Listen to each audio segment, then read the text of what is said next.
Kumusta mga ka-side trip? Magandang umaga sa inyo lahat. Anong oras sa inyo?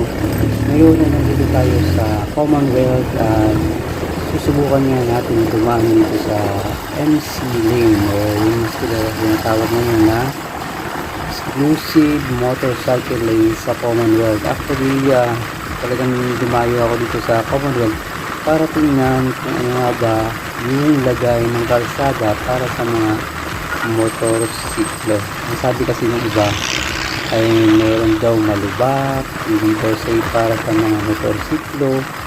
And kung mapapansin mo dito sa kaliwa na yan, yung Avanza ngayon, hindi talaga siya umaalis din sa motorcycle lane na exclusive dapat. Pero sabi ng MMDA ay nakaano pa naman daw yan, naka dry run pa naman. So sinasanay pa yung mga 4 wheels na huwag magbabad sa motorcycle lane. Sulit nga kaya yung binastos ng gobyerno para dito sa motorcycle lane o nagsayang lang ng pera taong bayan para sa proyekto na ito. Tignan natin, mapapansin nyo guys sa medyo hindi pantay yung kalsada and marami pa rin yung mga motor na mga 4 wheels na talagang bumababay sa motorcycling. Siguro nga kasi hindi pa aware yung iba sa mga pinapatupad ng MMDA na dapat ay exclusive for motorcycle lang yung lane na yan. So kasi natin yung truck nakababad yan pero lalabas din yan.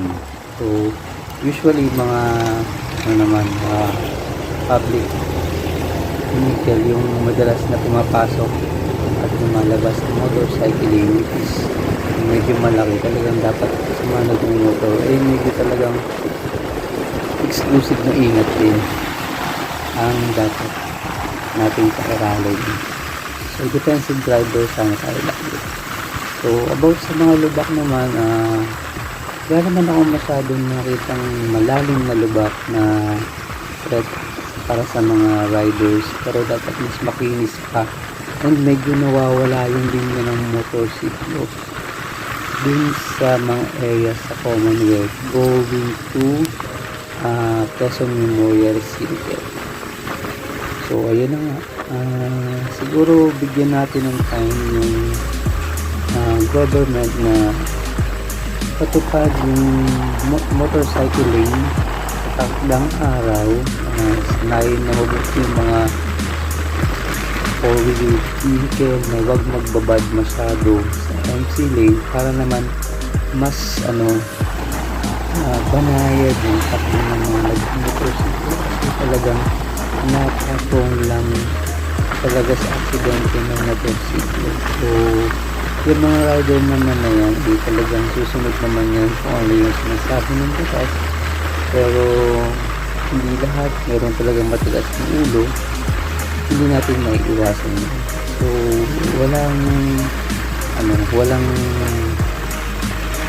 dapat na palusot kung talagang nagkamali, ulihin, ipataw ang nararapat na palusot.